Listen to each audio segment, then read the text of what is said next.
Jadi bagi orang yang menuntut ilmu, dia dah sedar dah bahawa iman taklid ini tidak sah di sisi Allah Subhanahu Wa Taala. Dia pun belajar misalnya, maka dengan belajar itu nanti insya-Allah dengan ada ilmu itu, ada dalil, ada bukti keyakinan mereka, maka dengan sendirinya iman mereka akan meningkat kepada iman yang kedua, iaitu yang dipanggil sebagai iman ilmu. Iman ilmu. Ha, ilmu itu ilmu yang macam mana ya?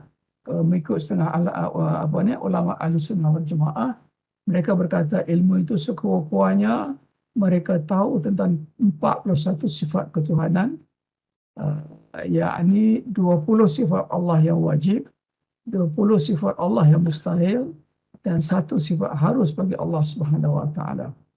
Di samping mengetahui sifat-sifat Allah tersebut, maka mereka juga memahami 9 sifat Rasulullah Sallallahu Alaihi Wasallam.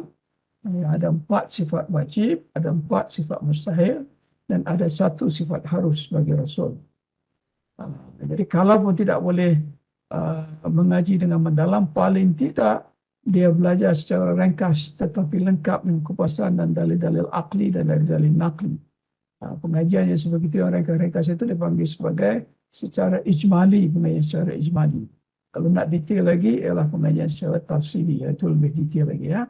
Tapi paling tidak iman kita boleh meningkat kepada iman ilmu kalau sekiranya kita belajar ilmu, dan ilmu itu sebagaimana kita sebutkan tadi, ilmu Allah, ilmu berkenaan dengan sifat Allah dan sifat Rasulullah Sallallahu Alaihi Wasallam. Jadi kalau ulama-ulama di sebelah kita ini, di Nusantara ini memanggil pengajian itu, ilmu itu sebagai ilmu sifat 20. Ya. Jadi mengaji secara ijmali, secara ringkas pun tak apa, asal lengkap. Dan kita mengetahui dalil-dalil akli dan dalil nakli berkenaan dengan itu untuk mengupas semua sifat-sifat Allah dan sifat Rasul itu ya. Kalau kita tengok, orang yang bersifat ilmu itu meningkat imannya kerana mereka menuntut ilmu. Sebab itu penting untuk menuntut ilmu itu. Dan banyaklah kelebihan-kelebihan kita menuntut ilmu itu ya. Telah diceritakan oleh Allah Subhanahu Wa Taala dan juga oleh Rasulullah Sallallahu Alaihi Wasallam. Kalau kita tengok iktikad orang yang beriman ilmu ini, dia sertai dengan dalil. Dalil dia kuat dan pegangan dia kukuh terhadap keyakinan dia yang berasaskan kepada dalil-dalil tersebut. Ya.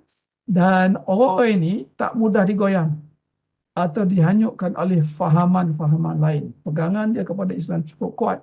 Marilah fahaman yang lain pun tak mudah digoyang, dia cukup yakin dengan Islam. Marilah fahaman yang lain pun tak dapat dihanyutkan. Kerana mereka yakin sungguh-sungguh sebab mereka ada dalil berkenaan dengan kebenaran Islam itu. Dan bukan itu saja, malah mereka tidak akan tunduk kepada idea-idea yang anti ketuhanan, ya, idea-idea etis ataupun yang menentang ketuhanan ini. Dan bukan saja tidak tunduk, tetapi mereka boleh berhujah. Mereka boleh menentang idea-idea itu dengan hujah-hujah yang menjadi keyakinan mereka selama ini. Itu hebatnya orang yang ilmu. Sebab dia ada ilmu, ada dalil, dia boleh berhujah, keyakinan tidak goyang, insya-Allah ya. Dan keyakinan mereka itu cukup mantap sekali, dan fikiran mereka tidak akan terima sebarang keraguan dan was-was. Ini macam yang kita sebut itu ya, tidak ada zon dan tidak ada syak gitu. Dia yakin sungguh-sungguh dan dia tidak akan terima sebarang keraguan dan juga was-was yang cuba ditimbulkan oleh mana-mana pihak sekalipun. Mereka benar-benar berada dalam fikiran tauhid yang mantap dan unggul, insya-Allah. Jadi kita tengoklah orang-orang yang mempunyai iman ilmu ini, keyakinannya itu berasas dan juga kuat bertunjang kepada fikirannya. Cuma satu kelemahan orang yang mempunyai iman ilmu ini, mereka tidak semestinya beramal dengan ilmunya. Ini bahaya ya. Keyakinannya okey, ya, hujahnya okey, dalilnya okey, semua okey. Tetapi tidak semestinya apa diyakini, apa yang ada dalil padanya itu, ya, apa yang dihujahkan itu diamal. Jadi orang yang mempunyai sifat ilmu itu, dia tidak beramal, tidak semestinya beramal dengan ilmunya.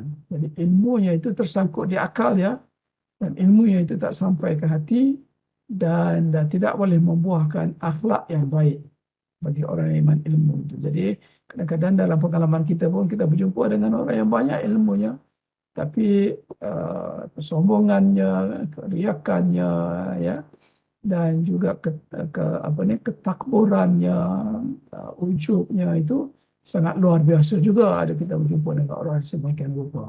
Jadi artinya apa ya? Kalau sekiranya kita mempunyai iman daripada iman ilmu saja, itu pun tidak dikira sebagai cukup di sisi Allah Subhanahu Wa Taala.